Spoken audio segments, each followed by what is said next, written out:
ஒரு கதை ஒன்று சொல்லுவாங்க, ஷேர் மார்க்கெட்னா என்னான்னு ஒருத்தர் வந்து கேட்டபோது, ஒருத்தர் வந்து ஒரு கிராமத்துக்கு போனாராம். அவர் போயிட்டு அந்த கிராமத்து சீஃப் கிட்ட எல்லாரையும் கூப்பிட்டுட்டு, கிராமத்து ஆளுங்கலாம், எனக்கு வந்து குரங்கு வேணும், 10 ரூபா நான் தரேன் அந்த குரங்குக்கு அப்படின்னு சொன்னார். சொன்ன உடனே அவங்களுக்கு ஒரே சந்தோஷமா போச்சான். சும்மா இருக்குது ஒலாத்துற குழந்தை பிடிச்சி இந்த ஆள் வந்து 10 ரூபாய் கொடுக்குறேன்றாருன்னு சொல்லிட்டு எல்லாம் பிடிச்சி எல்லா குரங்கையும் பிடிச்சிட்டு வந்து கொண்டாந்து கொடுத்தாங்க. அவரை உடனே அங்கேயே ஒரு பெரிய கோடவுன் மாதிரி எடுத்து குரங்கெல்லாம் அங்க அடைச்சி வச்சுட்டு அதை பார்த்துக்கிறதுக்கு அவரோட அசிஸ்டன்ட் ஒருத்தரை வச்சு போயிட்டார். கொஞ்ச நாள் பொறுத்து வந்தாராம். இருக்கிற குரங்கு பத்தல, ஒரு குரங்குக்கு 20 ரூபா தரேன், நீங்க எனக்கு குரங்கு பிடிச்சி கொடுங்க. ஏற்கனவே 10 ரூபாய்க்கே அவங்க கிராமத்துல இருக்க மலையில இருந்தது எல்லாத்தையும் எடுத்துட்டாங்க. 20 ரூபா ரொம்ப கஷ்டப்பட்டாங்களாம். அங்கங்க தேடி கீடி கண்டுபிடிச்சு குரங்குங்களை கொண்டாந்து கொடுத்தாங்க. உடனே அவர் அதுக்கெல்லாம் எல்லாருக்கும் 20 ரூபா கொடுத்துட்டு திருப்பி அந்த குரங்கெல்லாம் அதே கோடவுன்ல வச்சுட்டாரு.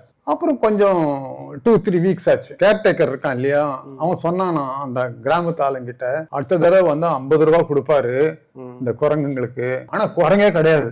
எங்க போறது, எல்லா குரங்கும் 10 ரூபாய் 20 ரூபான்னு கொடுத்ததுக்கு வாங்கி கொடுத்துட்டாங்க. 50 ரூபா கொடுக்கும்போது எப்படி நம்ம மிஸ் பண்றதுன்னு ஒண்ணு புரியும். அப்போ அந்த கேர்டேக்கரை சஜஸ்ட் பண்ணானா, எங்க எவ்வளவு குரங்கு இருக்கு, எங்க முதலாளிக்கு தெரியாது, நான் இந்த குரங்கை உங்களுக்கு 35 ரூபாய்க்கு கொடுக்குறேன், நீங்க எங்கிட்ட இருந்து வாங்கிக்கோங்க. முதலாளி திருப்பி வந்து 50 ரூபாய்க்கு கேட்பாரு.